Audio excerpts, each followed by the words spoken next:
I think anybody who sees it will be deeply moved by Gabor Mate's wisdom and truth. But I'm personally a Holocaust survivor as an infant. Um, I barely survived. My grandparents were killed in Auschwitz, and most of my extended family was killed. I became a Zionist. This dream of the Jewish people resurrected in their historical homeland, and the barbed wire of Auschwitz being replaced by the boundaries of a Jewish state with a powerful army. And then I found out that it wasn't exactly like that. That in order to make this Jewish dream a reality, we had to visit a nightmare on the local population. And there's no way you could have ever created a, a Jewish state without oppressing and expelling the local population. Jewish Israeli historians have shown without a doubt that the expulsion of the Palestinians was persistent, it was pervasive, it was cruel, it was murderous, and with deliberate attempt.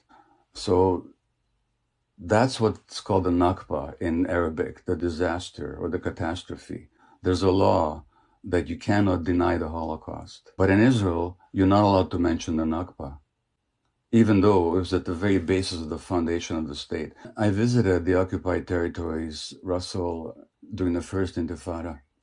I cried every day for 2 weeks at what I saw. The brutality of the occupation, the petty harassment, the murderousness of it, or cutting down of Palestinian olive groves, the denial of water rights, the humiliations. And this went on, and it's much worse now than it was then. It's the longest ethnic cleansing operation in the 20th and 21st centuries. I could land in Tel Aviv tomorrow and demand citizenship under the law of the right of return. But my Palestinian friend in Vancouver, Hannah Kawas, who was born in Jerusalem, can't even visit. Now, if I have the right to return after 2,000 years, how come Hannah hasn't got the right to return after 70 years? So then you have these miserable people packed into this horrible, people call it the world's largest outdoor prison, which is what it is. You don't have to support Hamas policies to stand up for Palestinian rights. That's a complete falsity. If you take the worst thing you can say about Hamas, multiplied by 1,000 times, and it still will not meet the Israeli repression and killing and dispossession of Palestinians. Anybody who criticizes Israel is an anti-Semite is simply an egregious attempt to intimidate good non-Jews who are willing to stand up for what is true. If you look at the Western press, when Hong Kong demonstrators throw stones at the police in Hong Kong, that's considered to be heroism. When in Myanmar, the demonstrators throw slingshots at the army, at the oppressive army, they're considered to be heroes in the Western press. When Palestinian kids throw stones at the Israeli soldiers, they're called terrorists. And Israel gets away with a lot more without much less criticism in the Western press than any other country. He runs a program for Palestinian children who spend time in Israeli jails. 14, 15, 16-year-olds are jailed for months or years.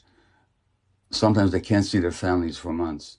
She says, we don't have post-traumatic stress disorder here because the trauma is never post. The trauma is daily, she said. If he's got any ounce of humanity left, he would cry like I did for 2 weeks when I was there.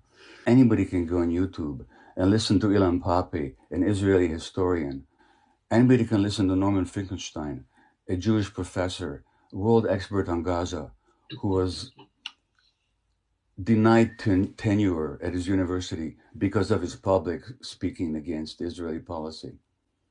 You can listen to any number of Israeli Defense Forces soldiers who talk about the brutality that they now regret having committed. You can listen to Israeli pilots who talk about why they refuse to fly over Gaza because of the atrocities they're made to commit. You can get all the information you want. So if anybody these days doesn't know, it's not because the information is not available. And none of that excuses not knowing truth. and this deliberate attempt to silence anybody who speaks, Jewish or non-Jewish. And I really wish that non-Jews of goodwill would stand up against the calumny and not be intimidated by this charge of anti-Semitism. I really wish that. And it's not a question of being pro-Palestinian. It's a question of are you in favor of justice and liberty and freedom and truth, or are you not?